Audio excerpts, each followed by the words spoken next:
एक बार शादी के बाद पहली बार मैके आई बेटी जब वापस ससुराल जाने लगी तो माँ बाप ने उसे बहुत से तोहफे तोवाइफ दिए, जिसमें बाप ने बेटी को एक अगरबत्ती का पैकेट भी दिया और उससे कहा कि बेटी तुम जब भी नमाज पढ़ो या दुआ करो तो इस अगरबत्ती को जरूर जला लेना।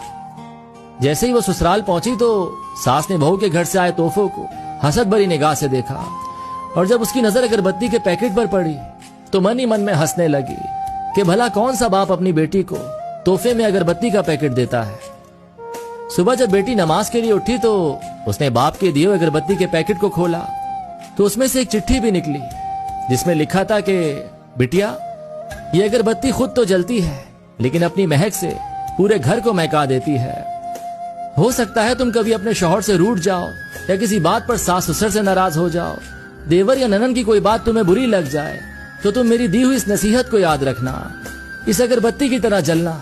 जैसे अगरबत्ती खुद जलकर अपनी महक से दूसरों को तरोताजा रखती है, उनको सुकून देती है, इसी तरह बेटी तुम भी सह जाना। अपने ससुराल को महका समझकर अपने अच्छे रवैये और खुश इखलाकी से उनके घर के सुकून की वजह बन जाना। ये पढ़कर बेटी फूट फूट कर रोने लगी तो उसका शौहर और सास ससुर भी वहां पहुंच गए और पूछने लगे कि क्या हुआ। तो बहू ने वो चिट्ठी अपने शौहर को दे दी। जब शौहर ने चिट्ठी को पढ़ा तो सबकी आंखों में आंसू आ गए।